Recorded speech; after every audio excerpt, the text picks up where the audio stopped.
around my story. Hello everyone, I'm Lauren. Did you ever wonder what it would be like to have your life completely destroyed by someone close to you? Ever thought about what you would do then? I didn't have time to think, because that's exactly what happened to me. It all started 2 years ago. I lived a quiet life with my mom and dad and my sister. I loved my family.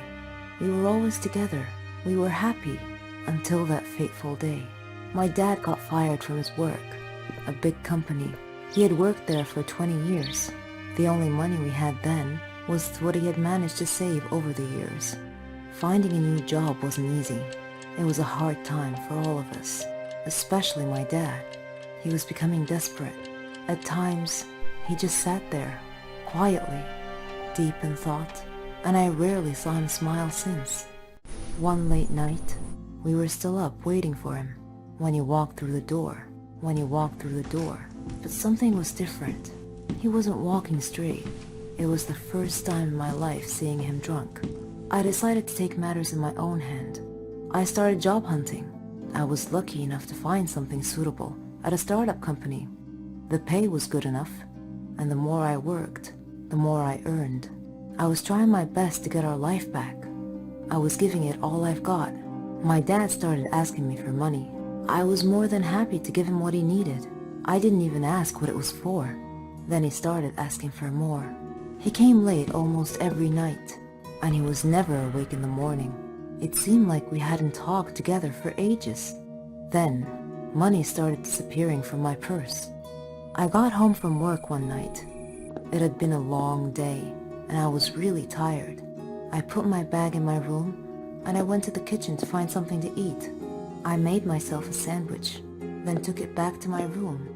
But when I got to the door, I saw a shadow moving inside. I thought everyone was asleep, so I opened the door slightly and looked inside. I couldn't believe what I saw. My dad was standing over my bag, and my wallet was in his hand. He found no money in it, so he threw it on the bed and started going through my purse. At that moment, my mom came down the stairs. She had my dad's shirt in her hands and a small pack of white powder. I looked at her face. Her eyes were filled with tears. I tried to speak, but found nothing to say. My dad came out of my room.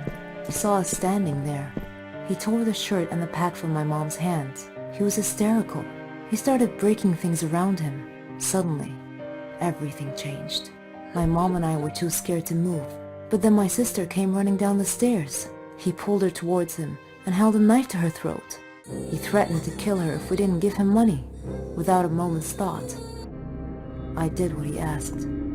Things only got worse. Nothing was ever enough. He asked for more and more money, and if I refused, he'd get violent, beating up anyone in his path. I couldn't stand by and watch, so I would just give him what he wanted, until I decided enough was enough. He barged down the stairs one evening and asked for all the money I've got. I told him we had expenses to pay, the rent, school fees, but none of it mattered to him. He asked me again for the money and threatened me if I didn't do what he asked. I refused. He hit me so hard that I crashed my head against the wall and fell to the floor, bleeding. Everything went dark. My mom took me to different hospitals, and I had to do a lot of checkups and tests, but all the doctors said the same thing, that this was it. I was sentenced to live my life in darkness, never to see the light again. Bumping my head against the wall was one of the reasons, but apparently, my psychological state played a huge role in my recovery. The doctors suggested that I'd be taken to a psychiatrist. My dad felt sorry for what he had done to me. He quit the drugs and alcohol, tried to be proper, but it was because of him that I was in this state. I didn't know if I could ever find it in myself to forgive him. I was torn inside. He was my dad, but I couldn't forget what had happened. I stopped talking shortly after, and he left, disappearing from our lives. No one knew where he was, or what he was. A year had passed, and he came home. He sounded good, kinda like how he was before. He's trying to make up for what he had done. But to me, nothing he does makes a difference anymore. Kinda like how he was before. He's trying to make up for what he had done. But to me, nothing he does makes a difference anymore. I'm still in the dark. That's something I'm gonna have to live with my whole life.